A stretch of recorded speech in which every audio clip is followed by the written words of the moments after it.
네, 마지막으로 찾아갈 곳은 남부구치소가 있는 7호선 천왕역이었습니다. 바로 이야기로 들어가 보겠습니다. 이번 주 화제가 됐던 것 중에 하나가 바로 생일날 실형 선고를 받은 최순실 씨입니다. 자신의 그 생일날 실형을 선고받았는데, 근데 문제는 이 형량이 확정되는 순간에 표정, 그리고 또 변호인이 을지문덕 씨를 갖다가 인용을 했다는데 이건 어떤 내용입니까? 을지문덕 씨하고 이게 좀 틀리고요. 예. 을지문덕 씨는 뭐냐면 이게 그 이경재 변호사가 예. 바로 이게 그 정유라 씨에 대해서 세 번째 영장 청구 있잖아요. 네. 요걸 좀 이게 비판한 거예요. 아, 최순실 씨와 상관없고 정유라 문제. 예. 왜냐면 이게 을지문덕 씨가 뭐예요? 처음에는 이게 좀 띄워주는 척 칭찬했다가 나중에 이미 전성이 많으니까 돌아가라 이 말이잖아요. 이 말이 검찰에서 이미 여러 사람 잡아서 처벌했는데 굳이 이게 정유라까지 세 번째 또 해도 뭐 하느냐. 이런데 약간 검찰을 좀 비판하는 요런 데 시고요. 그 다음에 이번에 그 선고 있죠. 2대 입시 비리. 네. 요거는 이제 그 3년을 받았는데 제가 보기에 일반적인 형보다는 좀 높은 것 같아요. 왜냐면 이게 업무방해가 5년 이하의 징역이거든요. 네. 근데 3년의 실형은 상당히 높은 거고요. 또 이게 최순실 입장에서는 좀 약간은 억울하게 느껴질 게 이게 병합이 됐으면요.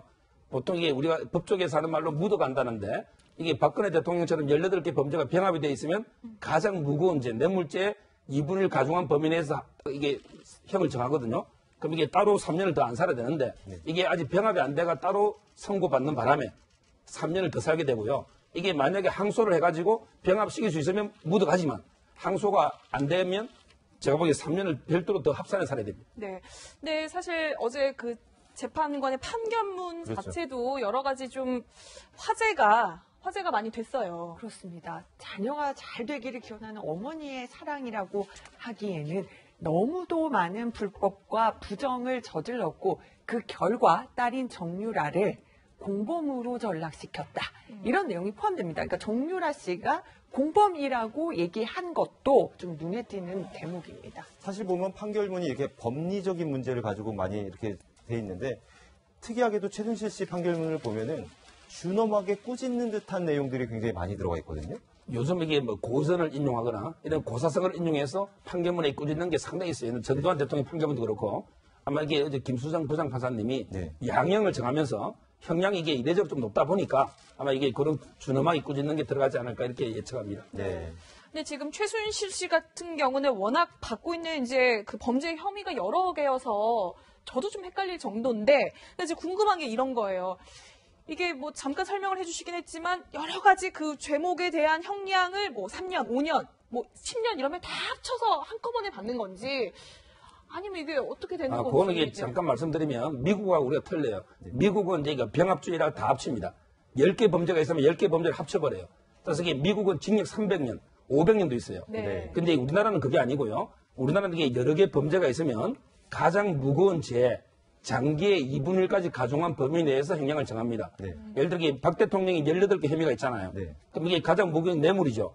뇌물은 이게 10년 이상이잖아요. 네. 그럼 이게 10년 이상이라는 말은 30년 이하라는 뜻이거든요. 네. 따라서 이게 그 10년에서 30년인데 장기의 2분의 1 가중하면 45년까지 가능하잖아요. 네. 따라서 이게 그 박 대통령의 혐의는 10년에서 45년까지 형을 정할 수 있다. 물론 이게 무기도 있고요. 네. 이게 우리나라는 이걸 가중주의랍니다. 그러니까 가장 무거운데 최순실도 마찬가지로 여러 개가 있으면 가장 무거운 데에 2분의 1까지 가중한다. 이렇게 보면 되거든요. 근데 문제는 따로 선고를 해버렸잖아요. 네. 이게 문제예요. 따로 선고를 해버리면 병합을 항소심에 가서 예. 병합을 시키면 이것도 이게 묻어갈 수가 있는데 네. 근데 문제는 제가 보면 어려울 것 같아요. 왜냐하면 항소심도 4개월 이내 해야 되거든요. 근데 이걸 항소하도 4개월 이내에 만약에 1심이 안 끝나면 네. 그럼 이게 1심이 만약에 4개월 지나버리면 병합이 안 돼요. 네. 그러면 최순실은 요 3년을 살고 네. 그다음에 또 재판하고 있는 거 있잖아요. 네. 거기 형이 선고되면 그거 합산해 살아야 돼요. 결론은. 네. 조금 더 구체적으로 한번 물어보겠습니다. 지금 박근혜 전 대통령하고 최순실 씨는 뇌물죄 공범으로 지금 지목돼 있잖아요. 그렇죠. 근데 박근혜 전 대통령의 재판이 어떻게 보면 10월, 11월까지 가야 되는데, 근데 최순실 씨도 같이 그때까지 이제 재판을 받아야 된다는 거 아닙니까?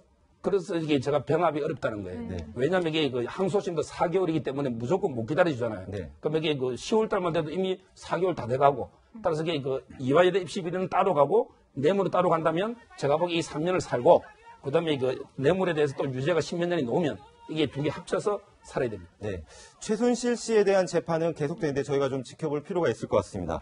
저희가 지금 처음에 소개를 잘 자세하게 못 드렸는데 오늘 화제가 되고 있는 3명의 여성을 가지고 이야기를 나누고 있는데 첫 번째로 최순실 씨를 저희가 소개를 해드렸고 오늘의 두 번째 여성 어떤 분이 화제가 되고 있는지 보시겠습니다.